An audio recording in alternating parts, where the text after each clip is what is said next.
Hello, my name is Denis Halandzovskyi. Here is what happened in London and why it matters. Over the weekend, at a mass rally branded Unite the Kingdom, Elon Musk appeared by video and called for the dissolution of the UK Parliament and an immediate change of government. He warned that violence is coming, framed the moment as existential, and attacked what he called the woke mind virus, pairing that rhetoric with claims about uncontrolled migration and rising crime.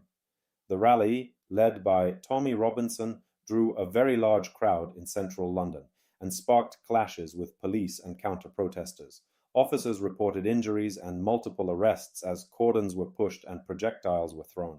Officials across parties condemned the violence and rejected the idea that an unelected tech magnate should dictate constitutional outcomes. Let's separate spectacle from structure. In the United Kingdom, dissolving parliament is a constitutional act. The Prime Minister advises the monarch to call a general election.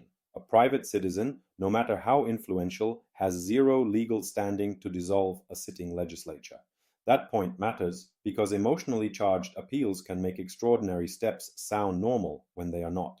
Democratic systems are designed to absorb pressure through elections, courts, and peaceful assembly, not through calls for dissolution from a stage or a live stream.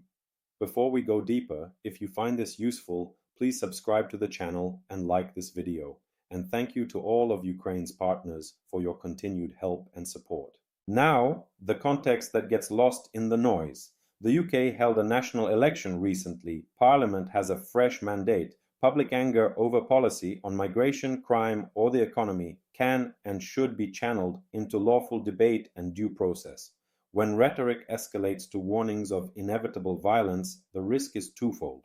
It pressures policing at street level, and it normalizes the idea that outcomes are decided by force, not ballots. That is not how stable democracies work. A calm reading of the weekend's scenes is simple. Big crowds, hot language, confrontations that strained police resources, and a political class stating that law and institutions, not viral videos, set the path forward. Let's talk about amplification, responsibility, and why this episode reaches beyond London. Musk owns and shapes one of the world's largest information platforms. When he injects incendiary claims into a domestic political rally, especially ones that question the legitimacy of an elected parliament, those words do not stay in a city square. They cascade through networks, cue influencers, and can embolden fringe actors who see permission in the performance. That does not mean speech should be policed for ideology. It means powerful speakers carry a duty of care when the climate is already tense. Consider the operational strain. Met Police had to surge numbers, manage two opposing crowds, and defend routes through a dense urban center while protecting bystanders. That is resource-intensive and risky. The post-event cycle is just as important. Evidence collection, charging decisions, and de-escalation messaging that tells supporters and opponents alike to stand down. Responsible political leaders help by condemning violence clearly, discouraging copycat mobilizations, and reiterating that policy is decided in parliament and courts, not in the street. There is also a transatlantic dimension. European and American allies share an interest in resilient democracies, credible institutions, and a media environment where facts outcompete spectacle.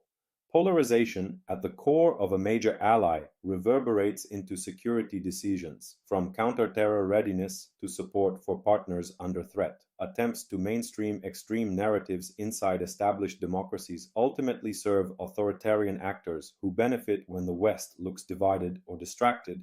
A clear, principled response is to defend free expression while drawing a bright line. Calls that romanticize force or delegitimize elected bodies are rejected, not rewarded. Finally, a word on the audience experience. Viral clips compress context and reward outrage. Viewers can protect themselves from manipulation by checking original timestamps, comparing multiple credible reports, and noticing when dramatic language is untethered from legal reality. When you hear "dissolve Parliament now," ask the constitutional question first: who can do that and by what process? If the answer is "not this speaker, not this way," you already lowered the temperature and raised your signal-to-noise ratio. What to watch next and how to keep perspective. First, expect formal updates from police, arrest numbers, charging decisions, and any disciplinary reviews if procedures are questioned. That is accountability doing its job. Second, look for parliamentary statements that reaffirm constitutional boundaries, how dissolution works when elections are due, and how citizens can pursue change through petitions, debates, and their MPs. Third, track platform responses. When a platform owner is also a political actor, transparency matters on recommendation systems, enforcement of policies against incitement, and access for independent researchers who can audit reach and impact. Fourth, pay attention to language from ministers and opposition leaders. Calm, cross party condemnation of violence reduces space for escalation and isolates those who want to turn rallies into street power contests. Fifth, keep an eye on civil society and local communities. When tensions spike, practical work, stewarding marches, separating rival groups, supporting de escalation volunteers, prevents a bad day from becoming a week of copycat unrest. Cities know how to do this. They need political cover and clear communication. For viewers, the practical takeaway is steady. Democracies are built to handle anger and argument, but they rely on rules and truth. Big personalities can move crowds for a night. Institutions move countries for decades. The UK's path is set by voters at elections and by representatives in Parliament, not by viral speeches. The healthiest answer to incendiary appeals is participation that stays inside the constitutional lane. Debate, organize, vote, scrutinize, and reject those who celebrate confrontation as a shortcut. Please subscribe and like to help more people find clear, verified updates. And thank you to all of Ukraine's partners for your steadfast support.